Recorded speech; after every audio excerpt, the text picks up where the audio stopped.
Hey there, ladies and gentlemen. Welcome back to Chuckle Sluts, the one place on the entire internet where you come for the sluts and stay for the chuckles. And we are on episode 10. Holy shit, we're in the double digits. My name is Samuel Locke.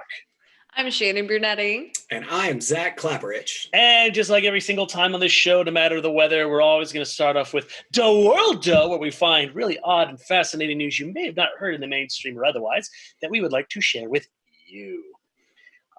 Who wants to start us off? I can go this week. I got a fun one. So this has been floating around the internet for a little while, and I've been keeping kind of an eye on it because it's super weird. I thought it was a joke. But there is sort of an evolutionary process called carcinization, which is basically like the basic theory behind this is that all things are eventually evolving into crabs. And there is like a tremendous amount of evolutionary evidence that crabs are like the perfect creature for our planet. So like there's a lot of like divergent evolutionary trees that have turned into crabs. And so a lot of people are starting to get nervous that like the final destination for humanity is that we're going to be crab people. Like from South Park? Crab people. Yeah, like South Park must have got it right. I don't think they knew that. But I dug in deep. Like there's a lot of like if you just it's actually pretty phonetic, but it's carcinization with two C's. Or carcinization. And holy shit, man, they're like everything's turning to crabs. Like give it another million years and we're all just gonna be pinchy little assholes. And this worries me greatly. That's not what I want for humanity. I hope we end up off the planet. Just because I don't. Well, why can't we be off the planet and crab people? I don't want to be crab. Dude, amphibious spaceships, like that would be awesome. And as long as it's not like a Jar Jar Binks thing, you know. But that's the spaceship. We can have amphibious spaceships and still be people. We have amphibious ships now. But like it's like a reverse amphibious spaceship where we're going out. You are an amphibious person ship. As an amphibious person, like I would be in a spaceship that's nothing but water because I'm a fucking crab, and it makes sense to me.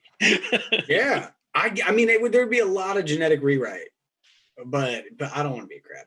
And it gives me like undue like problems. Like I don't sleep well because I'm worried about crabification. Well, there's actually one crab out there that I wouldn't mind being. I don't know the name of this said crab, but I do.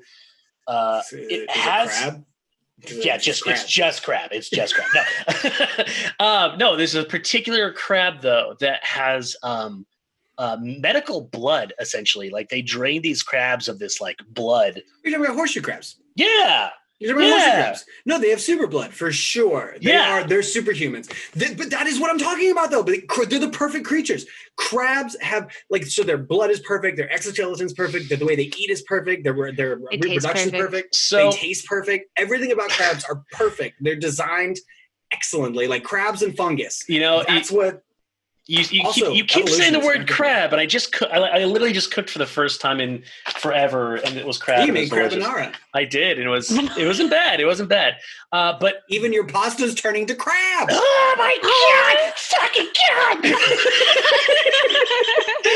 No, but okay, so for those who don't know about horseshoe crabs, because I mean, I guess me and Zach really know because we want to be crabs someday, obviously. But the blood specifically is used for cancer medicine and a bunch of other different medicines because it has very strong healing and preventative properties. Which is really there's a lot of science that we don't know, but there's a lot of science that says like their blood fixes tons of shit. It's also blue, like bright blue. It's super weird. You know, the crab that I'd want to be, Mr. Krabs. He owns a successful business. He has all of the money. Damn it. He has so much anxiety though. Mr. Krabs is like a 40-year-old man it's just having like a meltdown literally just me anyway. So I might as well just be Mr. Krabs. Just in the middle of a Mr. Crab meltdown all the time. Yes. So like especially this year. I'm about to say just Shannon every day already. So it's not like there's much. But I'd have money. The thing would be different is I'd have money. It's actually a substantial upgrade to the otherwise human experience. Yeah, but again, like that. Yeah, that's the anthropomorphication of a crab into you. So maybe you were just Crab in a past life, Mr. Crab in a past life. But yeah, I don't think your trip is going to be as fun as you turn into a fucking clampy little lobster person. Side note, I'd be down to be Bojack Seahorse. Yeah, Bojack Seahorse. There's a spin-off waiting to be made right there. Yes. Wait. There was an underwater episode. Why was Bojack Seahorse totally not a fucking thing on that episode? Holy shit. No one on the internet did this. It's just him carrying babies the whole time, being confused about who he is. It's fun. He gets a girl pregnant in the episode and then has to carry the babies the whole time and is just upset about it because he can't drink because he's filled with babies. That is actually a funny episode waiting to be. I am so mad that this was just found like a year after it went off the air. I'm offended. Let's make that like a Christmas special. Christmas special. Oh gosh. But yes, well, I guess some lighter news than I guess that we're all not turning. Well, at least we're not turning into crabs like right now. Yeah, we'll like, be there's no crabbification later. ray. It's like much later. So we got some good news, or at least lighthearted news. The saint that is Dolly Parton has decided to donate $1 million to coronavirus vaccine research. As we were like talking about before, if you don't like Dolly Parton, you're a piece of shit. You're a piece of shit. Pretty You're much. an absolute piece of shit. And if you don't so I come from like East Tennessee, go to Dollywood and you can't not love Dolly Parton. You know Dollywood. What? It's the silliest theme park in the world and it's so much fun. I lived in Tennessee for 5 years and I never fucking went. You're an asshole. I'm an asshole because okay, in my early 20s, I had literally no idea about Dolly Parton. She wasn't relevant to me in any way, shape, or form. Yeah. I really only gave a shit about Dolly Parton a little later on when I became like a full-fledged adult and started listening to adult shit, and Dolly Parton is just one of those like just fucking timeless like people. I mean, she's a legend, man. Like if there should be a third Doomsday Vault, it should be like seeds, cookies, Dolly Parton's body, like blended style. Yes. And all her music in there. The two ancient queens of our culture. Yes. With cookies. Like it just kind of spilled over from the other. We'll just leave them in the cookie vault. Yeah, no. Leave them in the cookie vault. Also, the cookie vault sounds very sexual, and now like that's my new favorite thing to say. Just as long as it's like, Scrooge McDuck's vault, only it's with Oreos. Yeah, for sure. But yeah, and that's what Dolly. If I say back Dolly to Dolly Parton real vagina quick. joke. This went a different route than I thought. Dude, she's been married for like 1 million years. Like she's been married forever. Like that's same dude. Well, he's lucky. He knows he's lucky. She's a perfect lady. She's so sweet. Like every time she comes, like she's on TV or does anything, like she just seems like a full-on saint. And it goes a long way showing that she still cares. Like she's still being like a a full-on rapist. A philanthropist. And she's like, that's an amazing thing. It really helps the world right now.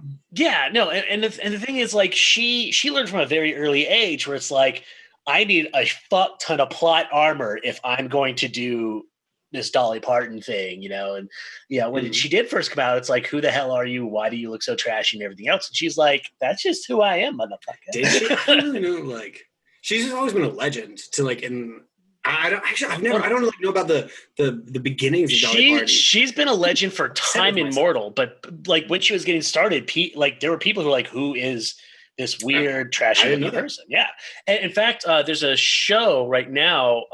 It's an anthology of Dolly Parton songs and all the backgrounds for these songs. So they have like an episode just for Jolene. They have an episode for 9 to 5 and a bunch of, and there's multiple seasons because of it's Dolly Parton. Of course. That's super cool. Yeah. I gotta watch that. I actually had a friend who was first ADing on it. I think it's on HBO.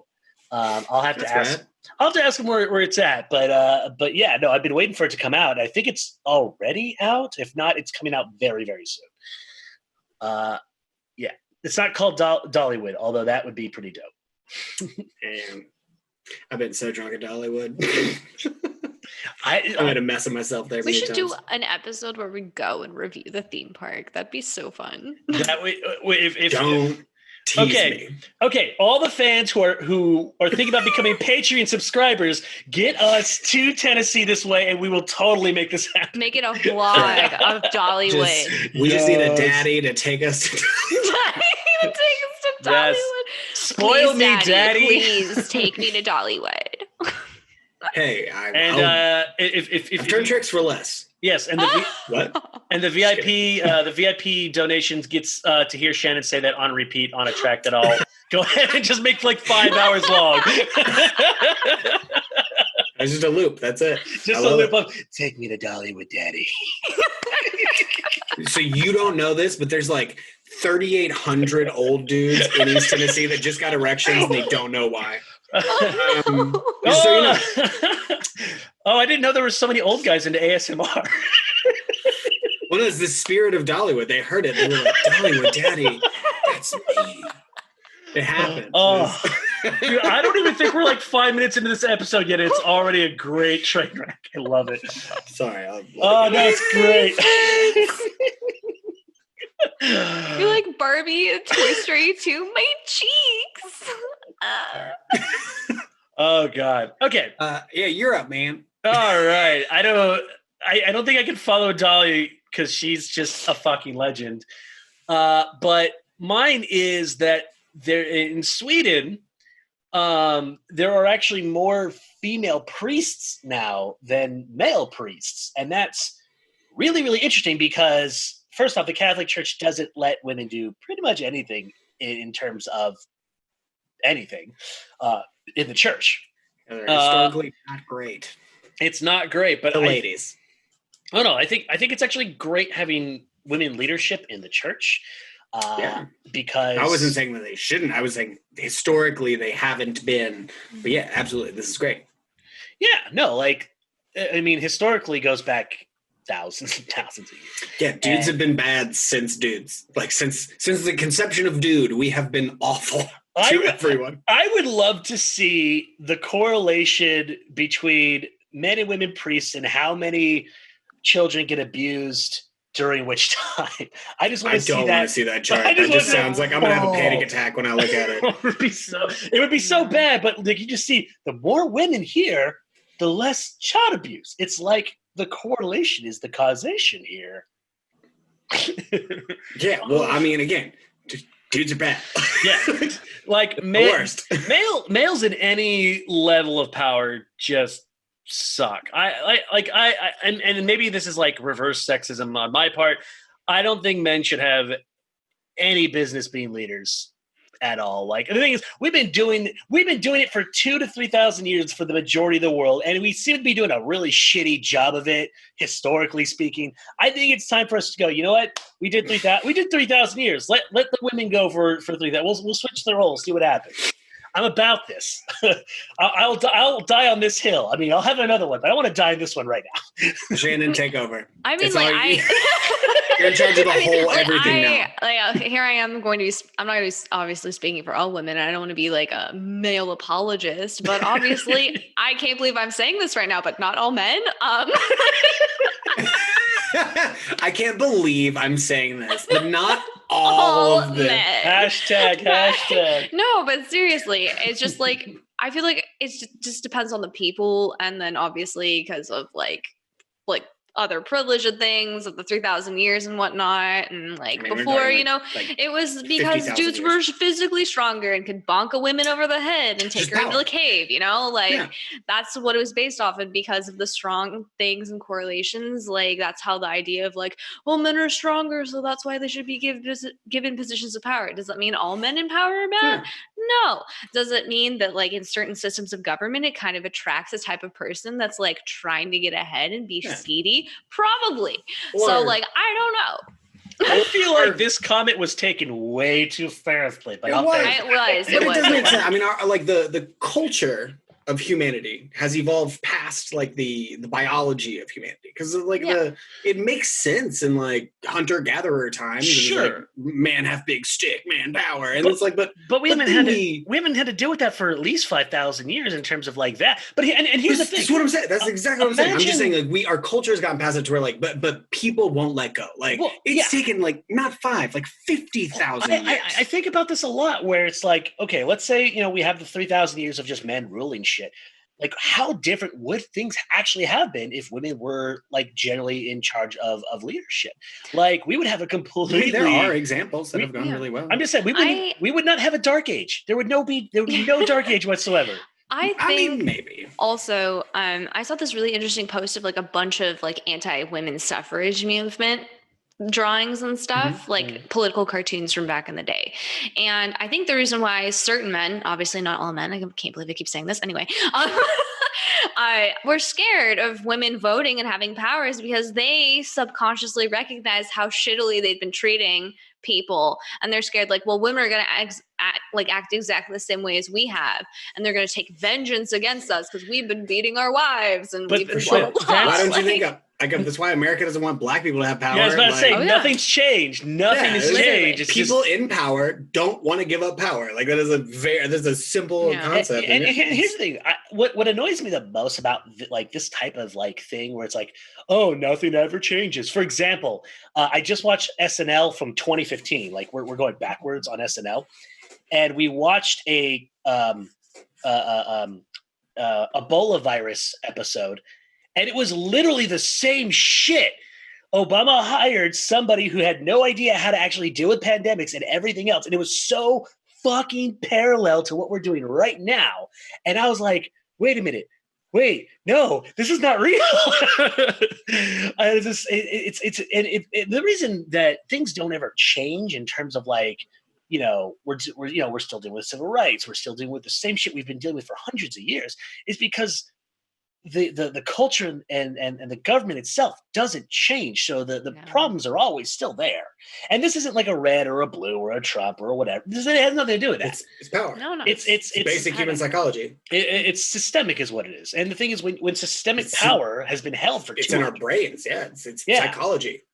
And you keep saying like 300, 3,000. We're talking like 50,000 years of standing apes being bad to others. Like it is where like you go to like Indus River civilization, like 15,000 years back in the basic like Mesopotamian basin, like the same shit happened. Like read the stories of Gilgamesh. Like, he was an asshole. Honestly, like I would say every other day I just tell myself we're nothing but cavemen and better duds. I mean, that's how I see it, really. I'd rock a loincloth. These suck. I'm wearing like plastic right now. Dude, fuck that. I'm just gonna free ball this shit. Like, while you fly, and while you get your flying thing, and just like have ass ham flying out your butt. Yeah. Stop it. We talked about never talking about ass ham ever again. We've done it twice, or no, 3 times in 3 different episodes. I fucking hate it. I'm gonna hashtag it, and everyone's gonna spread it like the ass ham is supposed to. You're gonna make like a shirt out of it, and I'm gonna burn them. Oh my God! You're gonna try to sell them, and I'm gonna send emails to people being like, "Sorry, you can't have it because I burnt it." I'm gonna tell Peter, our graphics guy, hey, I want ass ham. I want like it to come out of a butt. And it's just a smoking ham. That's ass ham and nip coin. That's like the 2 ones. Yes, there's so much potential for swag, and we're not writing this shit down. All right. Well, anyway, we're getting really political about the nature of humanity right now. Oh God, where are we at in the world? You know, I don't even know. Okay, we're good. We're gonna move. We're gonna do. Well, I was gonna do video games in your life, but I realized I didn't pick anything for it. I thought we're doing If I'd Made It. Oh no, we are doing If I Made It. That's right. I switched it. I worked on one. Okay, great. Go for it. How dare thee? No, I went first last time. You'll go. Okay. I don't wanna.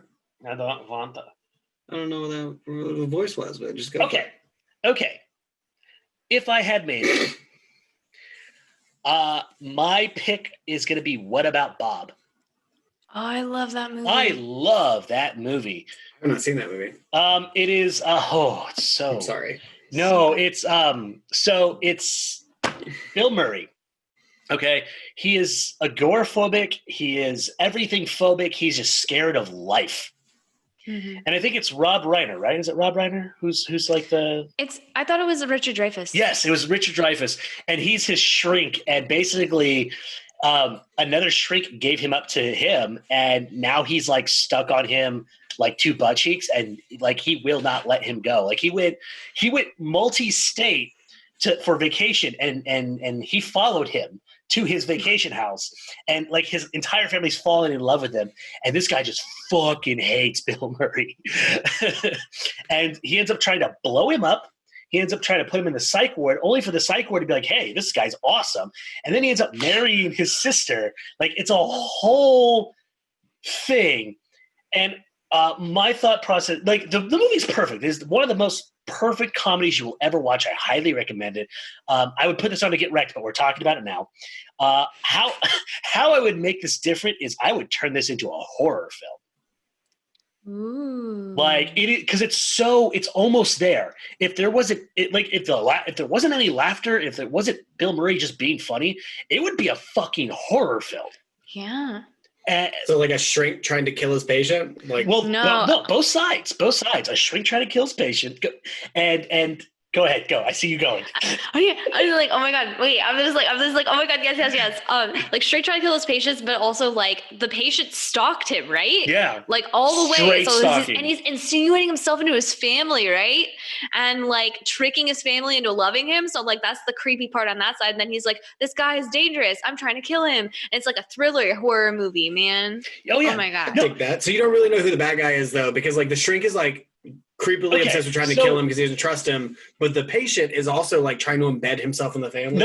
He's not doing it on purpose. There's a lot of hope there. No, the thing is, he's not doing it on purpose in the film. He's actually a very lovable character. I'm talking about the hypothetical. Oh yeah, the hypothetical world. Yes, they're both assholes. They're not either. Yeah. Both of them are just awful human beings in this one, and it would just because I love the idea of a horror film that you root for fucking nobody because they're both just so awful as human beings, objectively. Like if this happened in the real world, creepy as fuck. But because there's a lot of laughs involved and everyone's being cute about it, like it's fine. It's the early 90s, so you didn't really think that way. The internet wasn't even a thing yet. So, And the thing is, I love this film so much. I watched it as a kid a million fucking times. I don't know why. I don't even know why I liked it. I didn't get the jokes. I was 5 years old. I just loved Bill Murray as that little of a kid. And I did research a little later, and I found out that those two actually fucking hate each other in real life. They fucking hate each other. Like Bill Murray hates him more than he hates Lucy Liu, and that's saying something. Damn. Yeah. I have a Richard Dryfus story. Okay. Speaking of hating each other, he lives in Olevenhain, San Diego, with Svetlana, his wife. They're both very, very short. They're shorter than I am. So that's saying something.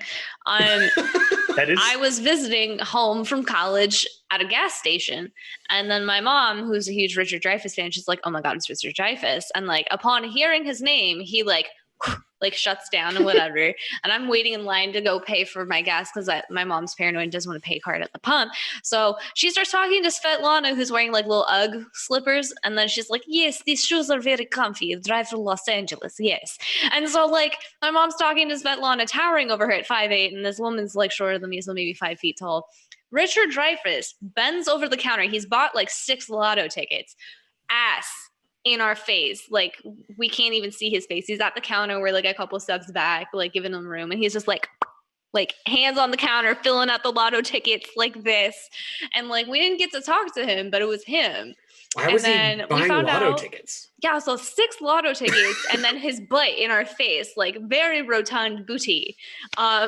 Just like, it was just right there in our face. Someone describes me as rotund at some point. That's an awesome sounding word with a negative connotation, but I love it. I mean, yeah. But you know, and his pants were just making his booty look kind of like a badonkadonk in your face. So like it's pretty nice butt. But so the long and short is yes, we should definitely have a horror version of What About Bob? Yeah. Zach needs to see it. I think that Chuckle Slut should have a movie night with that involved because it really is one of the top 10 of all time, or maybe even top 50. I don't know, but it's up bold there. Claim. It's bold, and I don't make those claims unless I can die on that hill. I will die on that hill. Fair enough. Yes. So all right. Next. What'd you got, Shannon? Oh, me? Did I do the Spiderwick Chronicles on here yet, or no? No. Okay, so they made a movie back in I want to say early-ish, no, I think it was pre-2010 or maybe it was 2010. They jam-packed 8 individual novels into one shitty movie. It's when they decided to they were making a lot of I think I've seen that movie. Yeah, it's a piece of shit and I hate it. It's not good. It's not. It's horrible. I haven't seen it, but I have heard of it. Like it pops up every so often. Horrible. Don't ever watch it. Don't waste your time. I saw that in theaters because they were 8 books, very small, little children's chapter books, but each of them could have been expanded upon and been like its own individual movie, or at least like an hour-long, like show. So how I would do it would be just that, like an 8-episode miniseries. For the entire first series of the chapter books is like 8 episodes leading up to like the big battle at the end of like book 8 versus that god-awful nightmare of CGI mess that was the movie. Because the story takes place across like at least 6 months to a year. So trying to put an entire like year worth of magical discovery, realizing these kids can like see like hobgoblins and shit like into one movie and like discovering like, oh no, there's like an evil entity and all this other stuff. Like it was a lot for like a one movie. It should have just been a series or something. That's how I would change it. I respect that. There's a lot of like series that I wish they would. Like I hate it. Happens a lot. I'm sure a lot in anime where they cram like 30 volumes into like 12 episodes. Like, what are you doing, man, guys? Come on. And of course, one's filler. One always has to be filler. Like tons of filler, always. And which makes no sense because they'll throw filler episodes in when they have like they're expanding the whole process anyway. It's like you need to take advantage of every single second you have. There's a lot of hills to die on. I haven't read those books, but a lot of hills to die on today. We're just calling them out, man. But yeah, no, I think that would be good. I'd really like. There's so many good like because was it like a YA book? Like it was more than just like it was like the underneath YA. It wasn't young adult. It was just like it was kind of like ages, I want to say like starting to read more. So like ages 11 to like 15. Gotcha. So it could have been done as like not kid films, but like younger films. Yeah. Like kind of like, it was like the age range for Percy Jackson, which also that, oh God. Yeah, we talked about this. We did that. Yeah, we did that last episode, I think. Poor Percy. Yep. No. So it was like around that era where they were trying to like monetize a bunch of properties and see which ones was like gonna stick to get people to like pay for in the early 2000s. There's a bunch of those at that time. Ugh. Yes. Though there is one movie I did want to see that was like very it was that Infernal Engines movie. It looked good. It was actually good. It looked good. It just had really shitty marketing. Like it looked Mortal Engines, that's what it was. I thought it was fucking cool. I enjoyed it. And I think I read those books as well. As a steampunk, I definitely wanted to do that and check that out, but everyone's like, oh, it's fucked. Like, all right. Yeah, I mean, it wasn't amazing, but I enjoyed it. I enjoyed watching it. I thought it was fun. Yeah, because I definitely saw the books and I almost bought them, but I was like, I'm broke. I can't do that. Am I up? Mm-hmm. Okay, so hear me out. Right. I would like to make an animated Pokemon movie that is more ingrained in the old Pokemon manga, that is like super dark and intense, and make like a more like mature version of Pokemon. So like you have like Ash Ketchum, who is weirdly like a 12-year-old sent to like his death constantly and it's by a weird older guy or whatever. But like, so say go out of like wherever they're from, like a big city, to where like you're in this world now. You have like an adult main character who maybe like was a Pokemon trainer and like has lost a Pokemon or some shit, and ends up getting caught into like this world where like, and you're living with sentient creatures that are enslaved, and maybe there's like you have this like issue. Maybe he wants to like stop this. He realizes how fucked up it is, and it's more of like a quest to like end this like enslavement of intelligent animals. Because like the original, like the OG manga for Pokemon was really fucked up. Like it was really dark. Originally like the main character was an Ash, whose name was Red, and the guy who ran sort of like the criminal enterprise is named Giovanni. Giovanni's fucked up. There's a point where Giovanni in the manga he tricks Ash, like he looks like he's being beaten up by 2 Magmar. And Red shows up and tries to help him and all these things. And Giovanni and him have some kind of altercation. But when he's gone, the Magmars kind of failed him. So he just kills both of his Magmar. Just fucking kills them. And walks away and he's like, yo, I'm done with you guys. And it's shit like that to where it's like, oh my God, like this is really hardcore. And I'd love to see more like an adult version of like this Pokemon world where they still do the same idea. Like there's still trainers that trap these things and it's all dog fighting. It was the whole movie. I mean, that's all Pokemon is dog fighting. And so you get embroiled in this world of like weird Pokemobs So like, what you're trying to say is that it's Michael Vick's favorite thing? for sure, Michael Vick is a Pokemon trainer. Oh, goddamn. No, Yeah. it sounds like Pokemon meets the boys. I'm down for Poke Politics. Yeah, About like it. a dark, like messed up version of Pokemon. I think we just found the title, we're- Poke Politics. Poke politics. Yeah, absolutely. Just Pokemob. But yeah, that's mine. I thought that'd be a lot of fun. I'd write a dark Pokemon story. Maybe I'll make some fan fiction. How do you feel about Detective Pikachu? I feel like that's probably the darkest they've been able to do. Detective Pikachu. I still haven't seen I it. haven't seen it yet. It's actually really good. No, like it's Are you silly. movie night? It's so much fun. I really want to see it. I've been wanting to see it for a while, especially because it's made by Legend, and the CGI wasn't shit. Surprisingly, the only wasn't bad at all. My boy Psyduck's in the movie. Psyduck's the man in it too. Psyduck's so cool. The only reason I haven't seen it is because I keep trying to convince my girl, hey, movie night, what do you want to watch? And I'm like, how about Detective Pikachu? She's like, no. I'm like, but no. Man, it's legitimately funny. I mean, it's Ryan Reynolds comedy. There's a lot of like super quippy, fast jokes. It is so funny. And they make fun of Pokemon a lot in it. Because like that is the world that like I would make my movie in, because it is a world where like it's not fun little trainers. Like it's where like Pokemon are more seen as people, but they're often subjected to like really cruel shit. I'm sure that Ryan Reynolds had probably a big part in the script. You know, he tends to 100%. He like whatever he touches, he's like, I'll do it, but I want to play with it. Like. Yeah, well, I mean, he also probably walks in office and he's like, hey, where are your writers? Do they know I'm the funniest person in this state? He's like, oh, you guys are the great. funniest person I've ever seen in my life. Well, I mean, and he's with Blake Lively, and they just troll each other all the time, and I think that's their Twitter is one of the funniest things I've ever seen. Have you seen this, Shannon? When they talk shit about each other on Twitter, all it's the so funny. time. Oh yeah. Oh my god, I love it. Their relationship is my goals. They really have like the strongest like if I know there's like Ferris and Pratt and Ben and Jen. If those two didn't make it, if those two fail, I'm done. That's it. There's no. I was like, you're behind the times, my friend.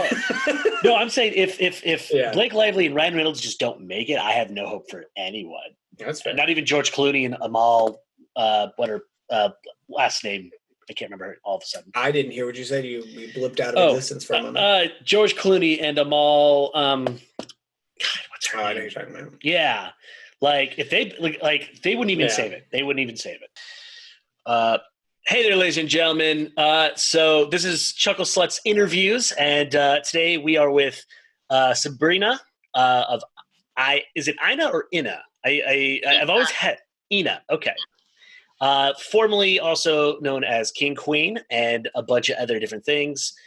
And from the past 10 years, she's been plugging away. She's gotten to sing at the AMAs, which is kind of amazing objectively.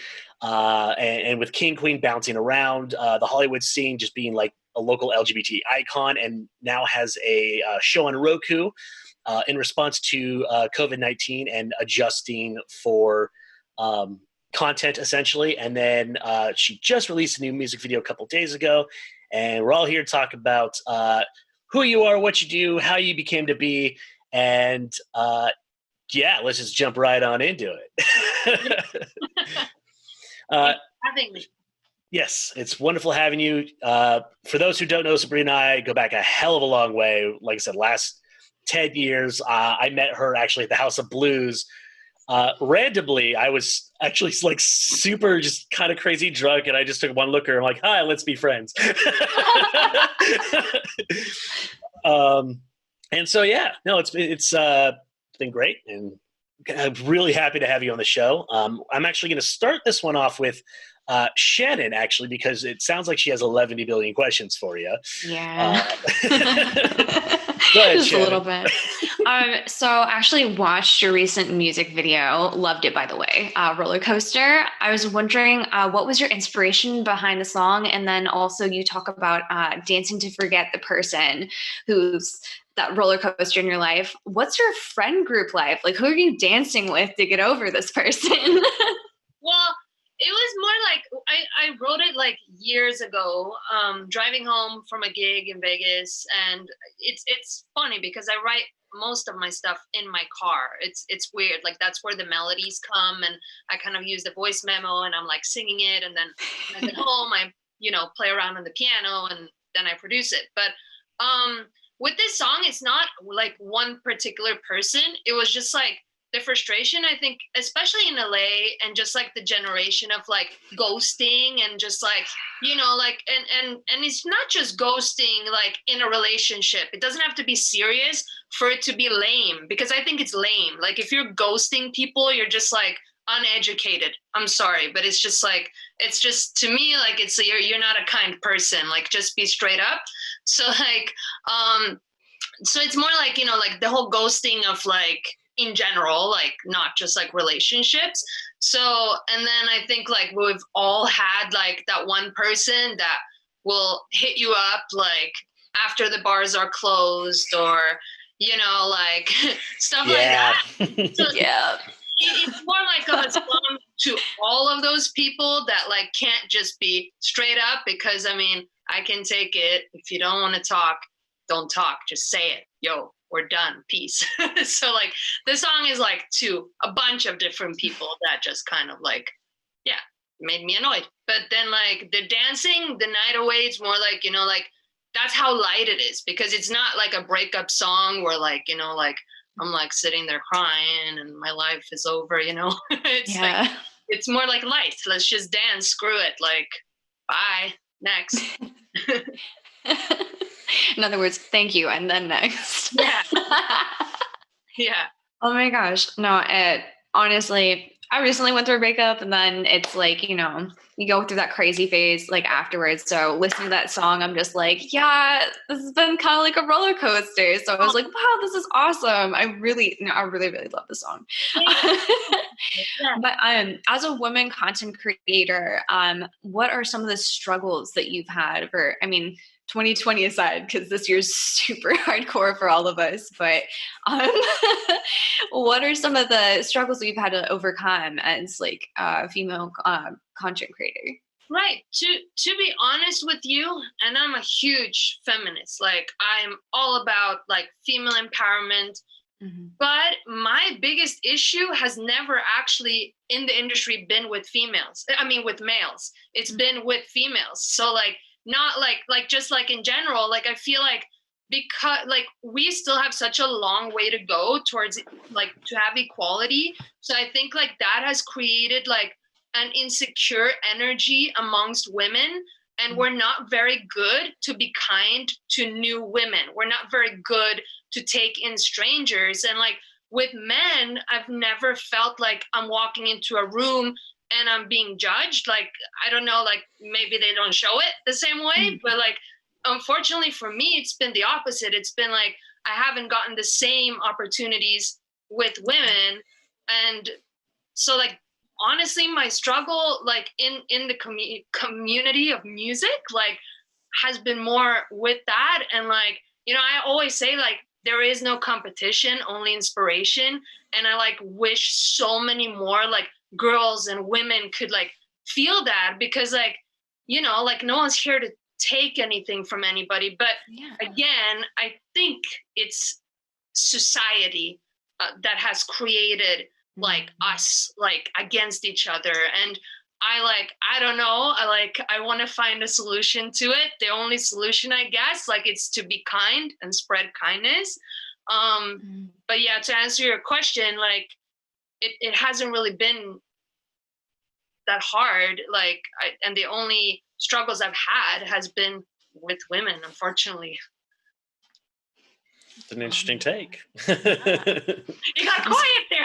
No, I was like taking it in, because I that wasn't really the answer I was like expecting, and I love it. But I think it's important we talk about it, because I think a lot of women can agree, and not just in the industry. You walk into a party and immediately it's like this, like, who's that girl? And it's like, no, why do we have to do that to each other? Like, it doesn't make sense. Like, but again, it is society where we're like, women don't have the brohood. I feel like men, it's easier for men to just like create like you're my bro, and it takes a second, and you're bros. And if there's like an argument, there's no weird energy. You like hash it out, and it's done. And I feel like we don't do the same thing. And like, sorry, Sam, but like, if we did the same thing, we'd take over the world.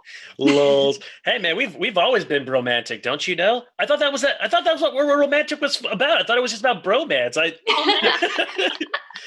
No, but we need to have sister man. Seriously, like we need more of it. And I think now is a good time. Like I think the world is changing, and I hope to be part of changing it. And yeah. No, like definitely. Through my limited experience within the entertainment industry so far, because I'm like a baby, I've kind of also like run into similar things, and especially if you don't fit a specific type of mold as a woman, like you have to be like a specific kind of typecast personality, or else they're like, who's that? This person's way too unique. Like, I don't understand this person. So I'm just going to kind of shun them a bit. And no, I totally get what you're saying. And it's just like a little crappy, a little shitty. You know, it's kind of fucked up. What you say about the mold, I feel like, because I know I'm a little bit different, but I feel like my different, like, hasn't been like a dude doesn't question it. It's just like, oh yeah, she's cool, like whatever. But like you said, like in our world, it's like, what do I do with this? Like, it's like, what? Stop thinking. You just accept the person. You don't like, it's not about doing anything. It's just like, she's cool. Get over it. Yeah. There's actually there's one question I do want to ask, and it's you've kind of, I feel like you've reinvented quite a bit over the last year, style, flavor, personal things. Like, I guess my question is, how are you so damn fearless to do that? The thing is, because I look at, like I said, I've known you forever, and every time I see you, it feels like there's a complete like 360, 180, 270 difference so many times. Like, between Love Drug and now, right. Like, how are you that fearless? I think, and thank you so much. It's interesting what you're saying, because I've struggled with it. I've felt like it's been something that like has like stopped me from like going far because I didn't stick to one thing. But now, like, having all the time we have in 2020 to think, like, I've started to embrace it, because, and that's why, like, I have King Queen, that's the rock band, and that's rock, strictly punk rock, pop, I guess you'd call it, like Green Day, Blink-182. And then Ina of King Queen, she does everything. That's EDM, pop, grunge, whatever, collaborations. And I'm so happy that I finally accepted that I've like, oh, you can do everything. Okay, what does everything mean? You're an artist. You're going to be inspired by everything. Like, one day you're going to feel like you want to scream. Then you write a song and you scream. And then one day you you're softer. It's like your mood. And I think like my whole life I've followed my mood. And it's not until now that I'm like, heck yeah, like keep doing that, because that's life. Like, I mean, it's kind of like, would you eat spaghetti every day? Like every day, for breakfast, for lunch, for dinner? No, like you have a whole, like, like you'll eat something else. So it's like, why can't music be like that? Why can't people, like, but I think it's also like things have changed. Like 20 years ago, like if you were a band, like that was the band, that was the sound, and that's, the label, and that's what you do. But now I think it's more acceptable. So I don't know, like, but I don't think it's fearless. It's just, I can't stop myself. Like, I have like a mood, and that's the mood I go for. And it's not planned or anything. It's just how I feel. And then, just being creative, you naturally produce it and release it. What are some of the obstacles in the industry specifically that you've had to overcome? Because I know that back and forth, it's always like, I'm going on tour and then this happens, but then I'm doing this, but then this happens. Like, what's been like the biggest struggle you've had as a music artist trying to move ahead? Right. So it depends on like when in my life I've had the struggle. But the struggle I had, for example, last year, because I teach and I have to drive around LA, and LA is full of traffic, and I've literally been screaming in my car like, damn, I'm sitting here for 2 hours a day, I'm wasting my life, I wish I could just be writing. And then, for example, this year, like, I mean, unfortunately there's a virus out there, but God or energy or whatever gave me that time. So now I'm like, actually, like, you know, it's the first time the one thing that was a struggle actually, like, here's a gift of time, you know? Like, I always feel like time is a struggle. Like, even like, I always feel like, I don't know, like 24 hours is not enough. And if it was up to me, and like, no offense, like, but like, I prefer art so much over like normal things. Like I'll go to a grocery store and I don't know, maybe I'm sick in my head, but I'm like, this is a waste of my time. So I don't know, time more than anything, because I love art, and that's all I want. So would you consider yourself, I guess, like an absolute embodiment of that art? If everything in your life, if it's not artistic, seems trivial, I guess is the best way to put it. Like, do you find yourself like such an embodiment that this is just a thing you just need to dedicate yourself to in that regard? I don't know. I feel like, okay, like maybe like people will be scared right now, but I feel like there's like another person in my brain, like, that is like kind of like always like awake, and like it's like I will go to bed and like I will not fall asleep because my brain will say, oh, how about we go film this on Friday? Oh, okay. And then when I'm thinking about what I'm going to film, I'm like in my mind dressing myself, doing the things, what kind of, like, it's like it doesn't stop. So like, I don't know, it's like, it's almost like, maybe because I've been independent for so long, it's like the manager in my head, like telling me what we should be doing. But like, I don't know. It's just like, it's hard. Like it's a curse and a blessing, because like, it's what's moving me forward, but it's also hard because I'm never really like in the moment. Like, let's say I go to a movie theater, like something in that movie will like spark an idea, and then I cannot watch that movie anymore because that idea takes up my whole like brain power. I see. I don't know. That's pretty cool. I know, I'm aware of that voice where it's like, I'm not going to stop fucking with you until you pay attention to me. Right. And I don't know, but that's what I mean with time.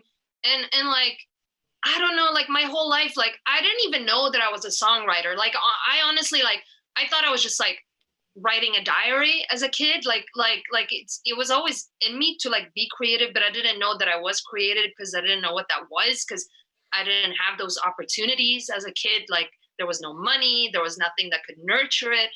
And like, when I look back to, like, it's crazy to say, like, I'm still like that 5-year-old. Like I'm still the same person with so many ideas, and like it's just like, it's not like a plan. Like I can't explain it. It's not like you wake up and you're like, oh, I'm gonna be an artist. It's like, no, like it's all that I know. I can't like explain it in a different way, and everything I do leads to like another thing, but it's always artistic. Like whether it's editing, writing, filming, interviewing, like I don't know. It's just like, it's not planned. It's just inside. Gotcha. Very cool. I'm going to kind of switch us up from the heavy hitting questions here. I want to talk about your Roku show, because you have that now, and that's fascinating to me. Tell me all about this. Yes, please do. It did start heavy. So like, honestly, like I think like 2020 in the beginning, and even like I was telling you, I remember you posted some sad stuff on Facebook, and I was like, bro, this is the time, like just do you. Right? I'm always a sad boy at part. I pushed down all of my feelings, and then RBG passed away, and it pulled the plug. I could not stop crying. Like I had a staff meeting. We went on Zoom, and we were just bawling, and our boss was like, let's just talk tomorrow. And that's when I realized I'm not okay. And rest in power. Right. Yes. And like, you know, like it made me realize when we're not on lockdown, because life is great, so don't take me wrong, but life is also sad, right? And like, so when we go about our normal day, you know, like, and we have a plan and we have things, like there's distraction and there's noise.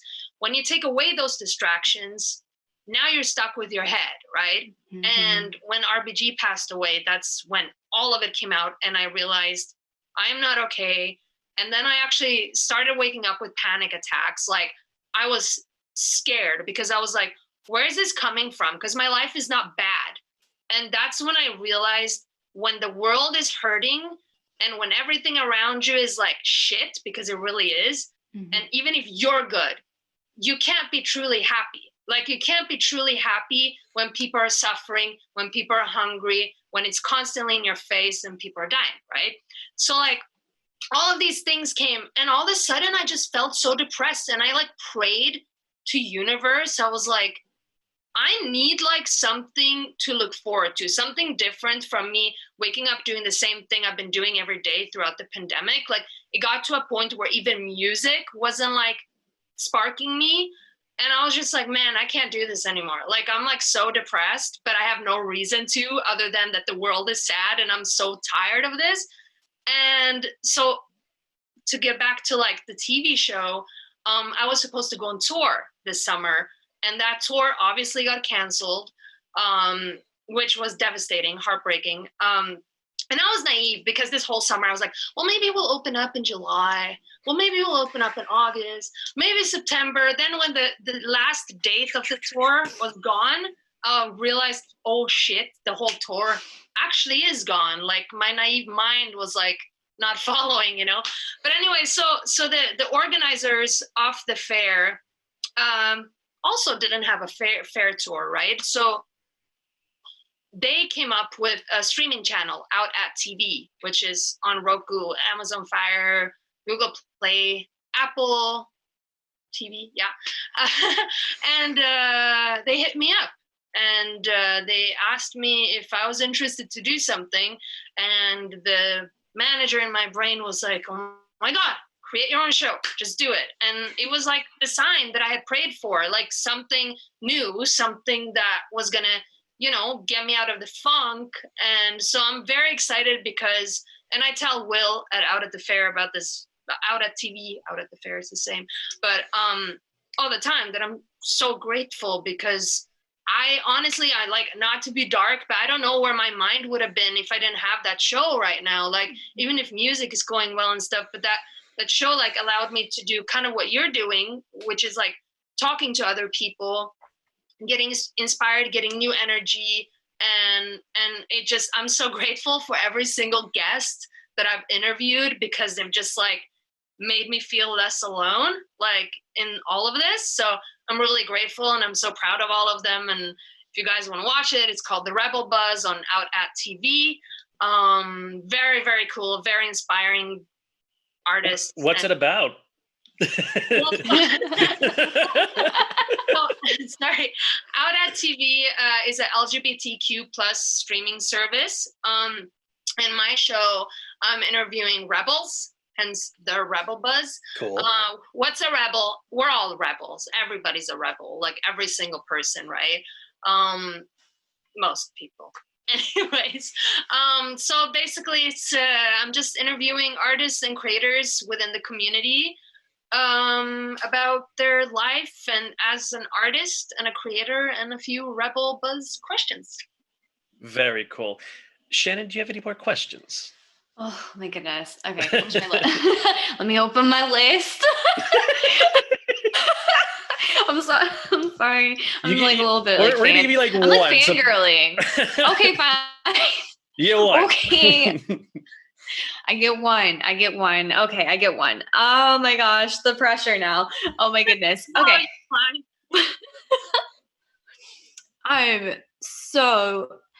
I read that you used to teach dance, and you had a dance school back home.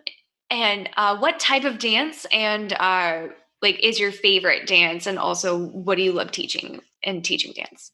Right. So I had a dance school, Street Fire, which was, it was so interesting because it wasn't really planned. It was like I had to do a school project, and so I wrote and directed a musical, and I casted kids, and those that I couldn't cast in the musical because there was too many, I just offered dance classes too, and that's how the dance school kind of like came about.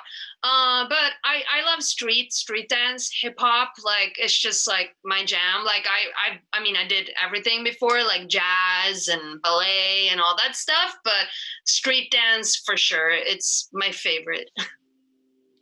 So cool. I'm a dancer and also theater kid, so I'm just like, oh my god. Okay, tell you. Your favorite? One more. Okay, you're good. What's your favorite dance, Shannon? Oh my goodness. So I used to actually teach ballroom dancing back in high school. But so I was captain of the dance team my senior year. But I'd have to say I really like jazz and lyrical. I did some hip hop, but I was in let's just say like a very Caucasian area of town, so no one really knew how to do hip hop very well. So I didn't really have a lot of experience with that until college. And I also love hip hop and street dance, but I have limited experience with that. I also did ballet and tap for like ever, so I can tippy tap everywhere. So I guess what she's trying to say, if you need another dancer, Shannon got you back. And I've known Shannon for a while. She can dance. She got you. Awesome. Definitely. Okay, so we'll go ahead and wrap this up. Sabrina, where can we find you in the world? All right, so kingqueenmusic.com, that's the band website. Ina of King Queen, that's me. And on Instagram, you can find me at Ina of King Queen. And then the band is kingqueen.music. Awesome. Well, Sabrina, thank you for your time. You've been an absolute delight. Please come back to Chuckle Sluts anytime. We would love to have you. We'll have you on as a special guest for a whole show. 100%. Thank you so much. You're an inspiration. Thank you. Oh, thank you so much. So we're going to move on to our favorite segment, our current favorite segment, which would be Dungeons and Dragon character sheets. We got kind of tired of doing musicians because they're all bards and they're all sorceresses and everything else, and that's kind of boring. So we decided to go historical, and we're going to do Fredrich Nietzsche. Oh, Nietzsche, my boy. So for those who aren't over 40, Nietzsche was a dude way back in the day who valiantly declared God is dead, kind of like proto-socialism, and believes that man can do pretty much anything the fuck he wants to. Proto-socialism was incorrect, first of all. That's not really true. His belief that God is dead was not really... He not wasn't in the atheist, literal but, sense. It's not in the literal sense. He was more talking about how the nature of like culture had changed, is that we no longer were simple beings that needed to be enticed by the stars. He thought he was a humanist. Yeah, he believed that humans could do whatever they wanted, and they no longer really needed that. He accepted the realization that belief was necessary for some people, but he was more empirical, basically. Like what you see is what you get. He was a part of kind of the absurdist movement, where he thought things were ridiculous and silly, and so man deserved to be good because you should, not because God told you to. I would love to see him and Mark Twain have a conversation. I bet that would be really fucking interesting. Potentially. The only thing I don't think they would get along is I think, didn't he like party with the early American writers? Dude, he partied. Wasn't he like a wily folk? Dude, he partied because Friedrich Nietzsche. The only thing that I don't follow of his is that he didn't drink. He thought alcohol was the worst. He thought anything that made you dumb was the worst. Like he only drank water. He drank milk as like a dessert because he was weird. Nerd. That's the lactose intolerance. Fucking nerd. All right, so we have Fredrich Nietzsche on our character sheets. It is blank. So let's start off with his alignment, because I don't think I could really place his. He's not necessarily neutral. I think it'd be chaotic neutral. Chaotic neutral. That sounds about right. I think he actually no. I'm sorry. I think it's lawful neutral. Because he was a very strict and attentive man. That he did exactly what he believed, and he never went outside the lines. When I say chaotic, I mean it's chaotic, but neutral because like he didn't believe in good or bad at all. He just wanted people to be the best that they possibly could. So he was more, but I think lawful. He was more objective then. He was kind of like an objectivist than anything else. Yeah, absolutely. He did believe in like an umbrella sort of look over humanity. That we were capable of things and we needed to be our best. I'd also put him as a druid. As like a non-religious magician of sorts who, because he didn't necessarily like people and people didn't like him. He also one time had like a fit because he saw a horse being beaten and he like lost his mind and almost went to jail because he ran over and was like, I understand you. Well, okay, so here's what I could probably say about Neitzsche. His charisma is like a 2. Like his charisma is an absolute train wreck. For sure. His constitution's probably dope as fuck. His wisdom and intelligence is probably a little above average. Strength, he looked like a big burly guy. You know what? He was a philosopher. Maybe? He's a dwarf. I could see him being a dwarf. He could be a dwarf. Yeah.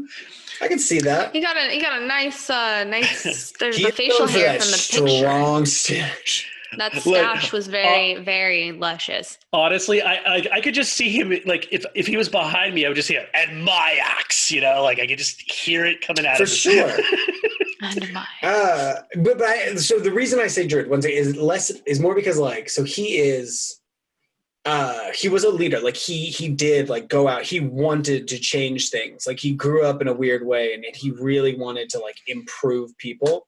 But like not in the religious sect. So like I think he has this sort of like magical ability, and like I think he's wise beyond his years. Like he understood humanity beyond anything. But, Druids are. I mean, he understands, but I don't think he actually gave a fuck about changing people. It was more along the lines of, "This is what I think. You can take it or leave it. I don't give a fuck what you do." Like, and I don't know if that's necessarily Druid-esque. I feel like literally everything he wrote Wizard? was trying to benefit humanity. He specifically wrote as a humanist, like trying aggressively to make people better. Every single thing he wrote was aggressively trying to make the world a better place. And some of it, he did some fucked up things. He didn't necessarily know what was going on because he was a victim of the times. Like he's still like a fucking German dude from like what, the 1800s. Well, I'm trying to think of classes for like fucking nerds, but like angry nerds, like a battle mage. He could be a decent battle mage. I could say wizard could work because they're also like they're studious magicians. They're not religious magicians. Yeah. Well, like I said, and they don't make a pact like warlocks with any demons. So like he's not making a pact with any type of god. He just studies everything. Like well, yeah, he definitely, like everything he did himself for sure. He did amazing in school. He's a very renowned student. Yeah. From like an old rich family. So I guess that wizard and might. And then wizards still get their powers from the elements, so it's still in tune with nature as well. Yeah, but they have to like learn. Like wizards. Yeah, you have to literally learn. And so he was like with his theological studies, he gave up on God like a little bit in. So after studying, he's like, no, fuck this. I want to learn other stuff. Would you say that there's a maybe a twinge of cross class into alchemy? Maybe. He could be an alchemist. Well, alchemy kind of fits in that same genre. Like the alchemist kind of class originally was more of like a subclass of wizards. So it does fit in that same thing. It's a lot more reclusive. With his because like now there's like artificers that are like proto wizards that now you can be an alchemist. And I got the book today. There's a brand new book that just came out today that officially made artificers real. But I do see that he also, but if he didn't like dabble in like potions though, but I do think he was. Well, he's got really good oratory skills, and like I'm trying to find a. What if he's a professor at one of the wizard universities? How about that? He could be an NPC. That's a cool backstory. That I like. Again, I would use him as like a sagely figure in a campaign for sure, but one that might like start a revolution. Maybe he takes on like the clerical. He's a disgraced former professor at a wizard university for speaking out I against. like that. He's Gandalf the crotchety. I like it. Yeah. Or no, I mean, I think he'd more go like a Saruman. Like I can see him being a Saruman for sure. Yeah. And he raises up his own armies to like in his weird like fucked up code of ethics that he believes in. Okay. Trying to like take over the world. I'm gonna change his alignment, and I'll tell you why. He's not chaotic neutral. I would say he was lawful evil for his time, because back in the day he was, as far as anyone was considered, speaking fucking blasphemy, and so nowadays maybe chaotic neutral, but in his time I said lawful neutral. Or lawful neutral, yeah. In his time, he would be straight up lawful evil. Like, this is the lay of the land. I know that you hate it, but this is what it is. He was speaking out against the people for sure. Like, he was a new voice in his world. And often, of course, people think everything they don't understand is evil because people are the worst. Exactly. So, like, subjectively, in a relevant time period, yes, like, he would have been seen as evil for sure. Which now fits the more Sauron mode. You know, the Sauron. Yeah, like, I can totally, like, he would definitely be that. He would be the Saruman in the campaign I ran, for sure. And potentially being the big bad. Like, he could be my BBEG, but he would be, like, he'd be a compelling bad guy. Mm-hmm. He would be like a because he's not truly bad. Well, he's a scholar thug is what he is, and and they're the best kind because they're not written well by any means. Like, there's only a few scholar thugs that I can really think of on one hand, you know, like Scorpius from Farscape or Kingpin from the original Daredevil. I think he was great. You know, I look at these kind of like, you know, dangerous with words, not necessarily with deed. And I love that. I love that so much. That is true. His, because he did do some weird things. There's like some weird things going on, like him and his sister had like a weird relationship. Okay. He did some creepy Lannister. shit. What in the Midwest? What in the Midwest? Oh, he was like notoriously bad with women. It's like a weird part of history that they put in like every book about Nietzsche is like ladies didn't like him. Well, probably because he was like, drink water and be better. And God is dead and you're still into the Christians. Yeah. It kind of reminds me a little bit of like Napoleon and the way he was able to speak to people, where like, it's like, yeah, he's evil, but he also makes a really good point. Here's the thing. One of the really cool things he did, like Napoleon gets off the island of Malta and he's about to go hang out with King George and cut his head off or whatever be the case, and get his kingdom back. And King George sent a bunch of assholes to like stop him. And instead of him just like fighting these dudes, he's like, you wouldn't kill your emperor now, would you? And they're like, nah, and they actually joined him to go fight King George. And I'm like, that's like, he rolled a natural 20 on that shit. Charisma check right there. Persuasion. I fucking love it. That's good. And I think we've got a cool role for him now. So and here's the thing, even though he's like, I guess lawful evil, I don't see him as BBEG though either. Like he's more like a Jarlaxle character. Like we know he's evil, but he's not trying to necessarily kill you. He's just trying to take advantage of whatever. He seems more like an opportunist than a guy who just wants to fuck everything up, if that makes any sense. I disagree. I think he would be, I think he is like if he had nothing else, he had like passion for what he believed in. Like he was a very passionate and emboldened man by his beliefs. Darth Nietzsche. Some of which were ridiculous and some of which were over the top. However, like he pushed forward. And so like in this campaign, in my Saruman-esque understanding of him that we've created, like what I would imagine is that like in this world of gods and magic where like he suddenly is this person who's just like, we've grown past this. Like why are like our things are growing, things are better. Like why are you still enslaving each other for beings that don't give a shit about you? Why are you sacrificing 100 bulls for these things? He's like, you can do all these things. We have our own magic. We can make it. We can be better. We can be the best we can because we should be the best we can. How dare thee? How dare the gods? Be gone with these thoughts. Okay. So what faction would he be in, though? What do you mean? What faction? Which one of the D&D 5e factions? Like Lord's Alliance, Santarum, that stuff. He was dirt fucking poor. He would just be a really angry peasant who rised up through the ranks, I think. Mm-hmm. Would he create his own damn faction because all the rest are broken? He would probably create his own damn faction. Mm-hmm. I think he'd do his own thing because like I like what you said. Like I think he would have because it wasn't how poor he was, but he went from came from a wealthy family and then he went to university and did incredibly well. But he didn't need things. Like that was one thing, like much of like the absurdist movement, like he didn't care about material possessions. Like that wasn't his jam. He just, once he was done with school, he was like, I'm going to fucking write books and talk shit. And that's what he did. He did it well. So I know that Nietzsche is your specialty and we can go all night, but I'm going to say final thoughts. I'm trying not to sneeze. Well, Do it. Okay, Do it. To describe Neitzsche. Do it. So, my final thoughts on Neitzsche. I think he would make an absolute badass, unique character in the D&D realm, especially, if you were to go to the dark side of Neitzsche, which he's already naturally on the dark side, but the dark side of Neitzsche, I think that you would find some really kind of crazy situations with that. I suddenly had this scene of like a party of characters stumbling upon him and his he's built himself up in his own stronghold, and you finally get to meet the guy, and then you see this person who's come like begging for forgiveness, and then he's like, well, you clearly didn't think logically, and then has his like right hand man just like whoosh, behead this dude, and then he's like, oh, hello there, travelers, your party, and you're like, what the hell just happened? Oh my god, is this guy evil? What was that we just walked in on? Yeah, sure.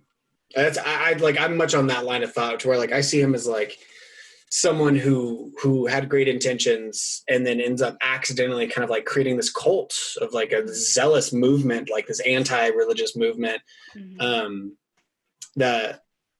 in this world, that he ends up taking over like a tremendous amount of power, and like I would use him as like a more relatable bad guy. Mm-hmm. Okay, final thoughts all the way through. We good? Sure.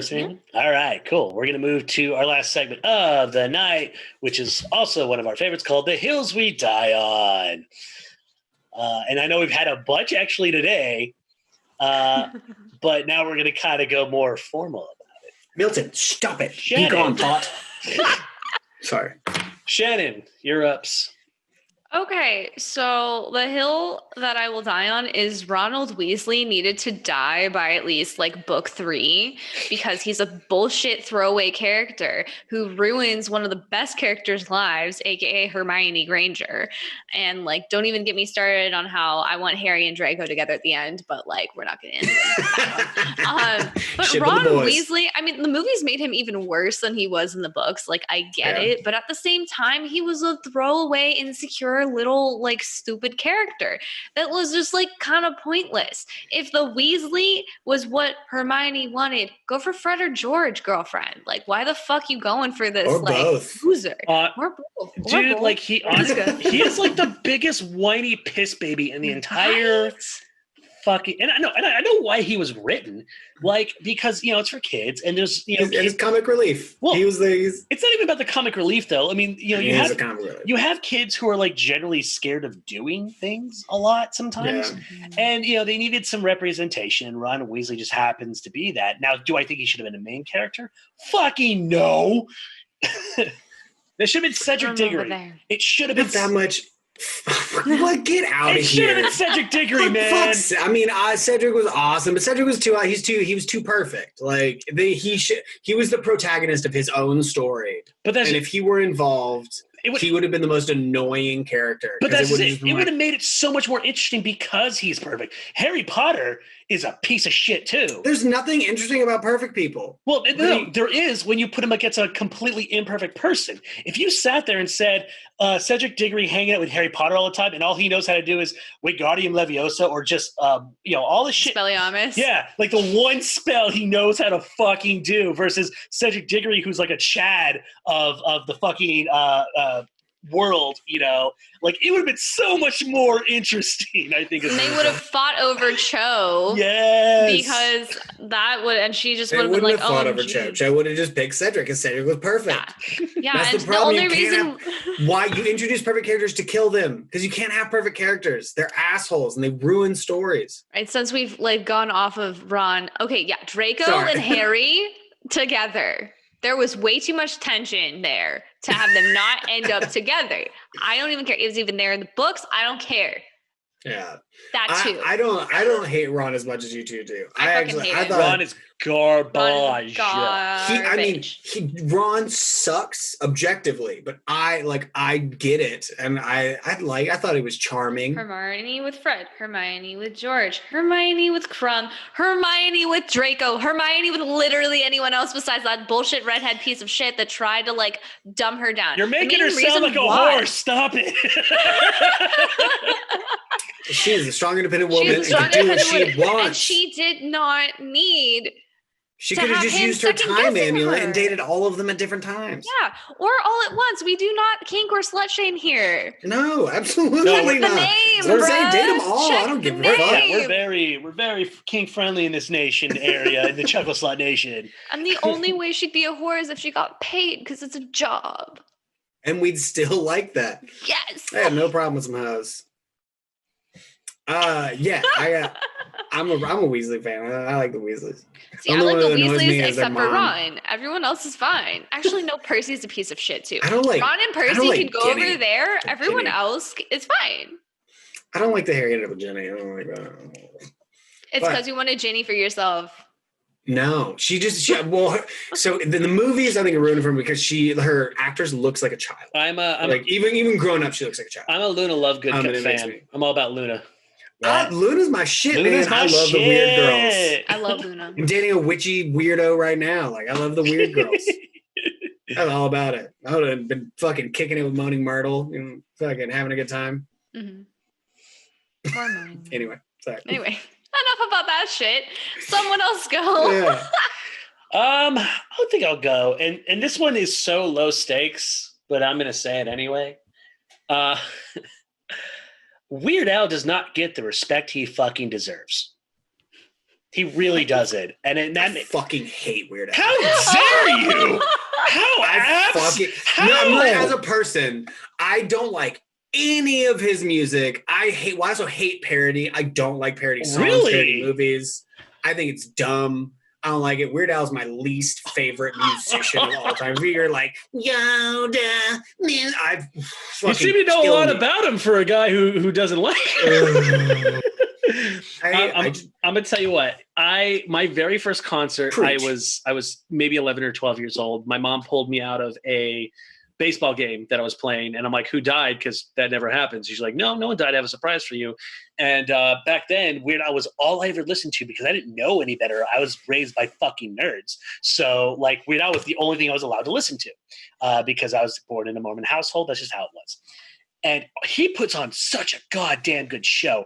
Like, he's got like costumes and like videos that are like, like SNL sketches in it. Like, it's an actual fun time. Everyone's dressed in like Hawaiian shirts because like that's his thing. And it's a really good time. And it's like mostly clean, honest fun.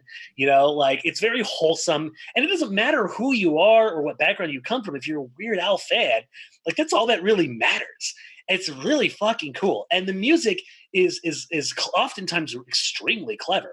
And the thing is, he's pretty much irrelevant in the majority of pop culture. And it's a shame. It's an absolute shame because there's so many influences all over the place from comedians that started or is part of the Weird Al thing. And it's weird because he's like in his 50s or 60s. He looks the exact same. He doesn't age. He's got the Nicolas Cage problem. So he's a vampire who makes silly music. He should be on What We Do in the Shadows. I would love that so much. Yes. I just he's one of those I don't hate, I don't discredit Weird Al. I recognize his shit is very clever. Game recognizes game. I recognize his game. I know the hustle he's got. He found a niche and he fucking owned it. Well, it's more than a niche though. He started it. Like, he started that whole the whole parody genre. It started, and I still it's the parody music genre. It's a niche market. But he turned it into $1 million industry. Like, it didn't exist until him. So's fucking vagina jade pearls. It's Goop is a niche, but it's still $1 million fucking industry. I'm just the amount of money doesn't matter. I'm just saying it's niche. It's a strange non-regular thing. Okay, nerdcore wouldn't exist without him.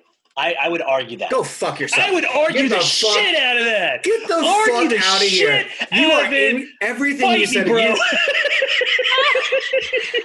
just here on the sidelines going I am dying on this hill, and I'm probably going to kill you first doing it. Damn. He has the nerd culture would have very little less prominence without him. He's great, and I respect him, just like I respect the Beatles. I don't like the Beatles that much, but I know everything they did to culture. I understand Weird Al. I just like, to me, I fucking hate parody. It makes me unsettled. And I don't like it, and I'm sorry. I'm got so much. It's all right. It's all right. I get passionate about these hills we die on when it's good. All right, you're up. All right, this will be a bit more confrontational. Really, I don't trust and normally don't like anyone who has never been poor. I think poverty and like pain and trials. I'm a big fan of scars. If you haven't been through it, I don't think we're going to be friends. Like I have never in my life met someone who's raised on the silver spoon and I can relate to them in any way. This is kind of political, but like, if you haven't been like in the sticks, like you don't know shit and you don't know what life is. And I don't trust you. I don't trust anyone that's not been poor or been hurt. I know it's heavy, but like I was thinking about this is actually a really good hill because it's a mantra that I hold dear, and like everyone that knows me knows I've said this many times. Well, it's one of those things where you want to be like, wait a minute, and then you're like, like it's definitely a thinker because I don't know whether I'm like up the hill, down the hill, or not on the hill at all. I'm just thinking about my friends and who like has been there for me and just been like consistently in my life. And it kind of just like they've either were poor or have gone through some shit or like something. And like there's none in the people that I consider my friends that haven't at least gone through something because that's how we relate to each other. But do you know people that have lived that just like perfect life and you look at them and they just, I can't relate to you. Like there's like a whole echelon of humanity that gets to just live a life that like, but that we don't also see. With like ridiculous otherworldly, like their lives are way different than ours. We can't ever contemplate that. They go through their own slew of problems. I mean, I used to date this girl who I'm not going to like say too much because Lord knows about legal issues, but she was up there. Call her friend. International kid, lots and lots of money. And she was really, really messed up. And that's how we kind of bonded as friends. But then I found out I just couldn't trust her for other reasons because, you know, she went through stuff and it made her super duper insecure and kind of a little bit. I'm going to say this. I think you're right that there is two worlds. Like it's, you know, I guess we have to. That's not saying they don't have problems. Sure. Like, rich people have crazy different problems. But it's things that we don't relate to. Like there is a humility that comes with suffering and poverty to where it's like game recognizes game, poor recognizes poor. Like, I get it. You've been there, but like people that have never been there, like there are times like I drove around a guy, I used to work for a director. And at one point there, like he made me work for him for free for a long time, but I was trying to get in the industry. So I was doing it for a while. And there was a point where like I was trying to work another job on the side while I was doing that so I could just live in this city. And I had told him one day, I was like, hey, I can't drive you tomorrow. Like, I have to go to work. And he's like, well, what do you mean? And I was like, well, if I don't go to work, I can't pay my rent. Like, and I'll get fired. Like, I'm so sorry. Like, I want to be here. I tried to get off. I just can't get off. So I can't drive you to the meeting. He's like, what? And just like his brain couldn't, and he comes from like California money. He's always been famous, always had money. And he looked at me like I was insane. To where I was like, man, like, you don't pay me. Like, and he was just like, you don't have money? Like, looked at me like I was a crazy person. And I was like, man, we'll never get along. Here's the thing. But there's a difference between like absolute stratospheric wealth that like you just don't understand poor people's problems because you've never been poor. But then there's also people who maybe have rised up the ranks or, you know, maybe they're then they have been there. Yeah. But they have been there. But and if we're talking about stratospheric, like Jeff Bezos asshole type Not of even shit, just that, just never suffered. Like if you've been comfortable your whole life and you don't have to be like ultra Bezos wealthy, you can live a life to where like you've never been scared. Oh, okay. Okay. Now the context. If you've never been a month away from being homeless, because like I know girls in this city who like they're like, oh my god, like I have a job, I have to pay my rent. It's like, yeah, but like what happens if you don't pay rent? Oh, I mean, like they'll pay for it. Like, oh, I'll go home to my mansion over there. It's like, well, if I go homeless right now, I'm on the fucking street. I don't even know how I'll get home. I don't know how I'll get back to Tennessee. Like, I was working for I think the thing is, like, people who are of stratospheric wealth just have no. Oh yeah. They don't understand manpower. They don't understand a resource. They don't understand that it doesn't exist because either they've been handed it to them their entire lives, or when they actually have to get something done, they just hire other people to do the thing they need to do. I worked for legal reasons, I can't say. I worked for a very successful reality star, 10 seasons worth of reality TV. And she asked me to get a thing or I was fired. The thing I had to special order from Japan, and it would have gotten there in 6 weeks. I did not know this. I traveled to like 6 specialty areas around all of LA, and I can't find this thing. And she's like, well, just hire someone to do that. I'm like, with your money? And she's like, no, with your money, idiot. And I'm just like, I'm a PA. Fuck off. Yeah. I'm a PA, dude. Like, come on. And then I got fired for not being a woman. That was a thing. I probably should have sued, but I didn't want to be the guy who's known in the industry for suing people for things like that. It's kind of a double-edged sword. Like, I would get money, but then I'd never work again. So. And even like our alma mater, Sam, like I was stressed out. Like our LMU. Fucking first year, I was so stressed out because like just to go to that school. Everyone is so rich and you're so poor. Like, we're all so poor. Just to go to that school, my parents, like, I thank them for helping me pay for college because I could have never fucking done that. Dude, I have the VA. I have the VA. Hold on, Shannon. Yeah, go ahead. Hold on, let Shannon finish. Yeah. But like I was stressed out. Like the first semester, my dad was like, I don't know if we can pay for second semester. I think I'm gonna have to pull you out of school. And I was freaking out. And then I told a group of my friends, and this one acquaintance that was there is like, parents were on the fucking board. And he's like, what do you mean you're not rich? I'm like, what do you mean you're poor? Obviously you're not poor. I'm like, what the fuck do you mean, dude? It's like, you're going to the school. Obviously you're rich. I'm like, I just told you we can't afford, and like I'm on this many like scholarships, grants, and like my dad's not making enough money at work, and I'm not making enough money to pay for my part of the fucking tuition. And you think, sorry, it just really grinded me. I'm like, obviously I'm rich. What? Yeah, no, this is news to me. LMU has that problem, and I ran into a similar story. I was working in a pre-production class, and we had to do the partner ups, and my guy would do no fucking work at all. I was doing all the work, and I told the guy, like, and as a recent veteran, I didn't give a shit. I'm like, I will fucking murder you if you're not working. and he didn't care. He's like, whatever, I'll give you $1 million if you do the work. I don't give a shit. And I'm just like, hey, I would have done that work. No, I would have done that work real fucking quick. I did the work, and the thing is, he actually quit a semester later because he was this brand new startup in fashion, and he's a prick and everything. That's just.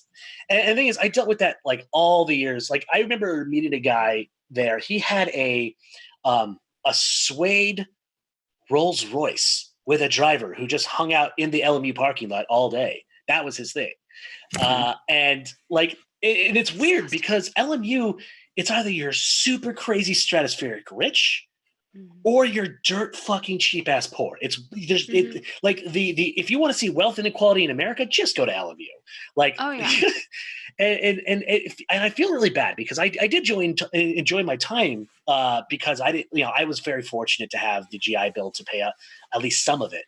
But all the people who I know who had to like really scrape by to be there, they hated the experience because they're just being reminded by like over half of the student body just having $6, $7, $8 signs in front of their name. It's just bullshit. Yeah. And again, I won't harp on it. It's a very simple thing. I keep a consistent motto. Like if I find people that are like that have just never really suffered, and no one's ever told them no, and they've never had to. I'm up there on that hill. They've never had to be afraid. I'm on that hill. I just know in my heart, like, I can't trust you because if I hurt, you can't relate to me in any way. And it's affected my life. That's why I hang out with my scrubs on the bottom. Hello, I'm Scrub. Anyway, we're gonna us crabs down here. We're gonna crab people. Dude, all rich people are crab people. They're just evolving faster than us. So we're gonna wrap up this very passionate episode that we've had today. Zach, where can you find you in the world? You can find me at not a lot of social media, Instagram at zclap1, zklapp1. I'm also about to release a couple short episodes of Star Wars film called Season Deliver, or a short web series, and also a web series called Becoming Famous. They should be out soon. They're all being edited, but editing is hard and long. So fucking like it takes me days just to do this little thing. Yeah. We're getting there though, so hopefully we'll be able to see those things soon. I'm hoping one day maybe I can hire someone so I don't have to do all that work. Shannon, where can we find you? You can find me on Twitch TV at ShaniBeez, ShaniBeez. I have my list of social media on there on the homepage. Also, I'm in a short film that may or may not still be up on the Roku Shorts channel called The Hanging Stranger. I play a scary lady selling evil soap that brainwashes people into being racist. All right. Okay, that's going to go on our movie night too. Let's see.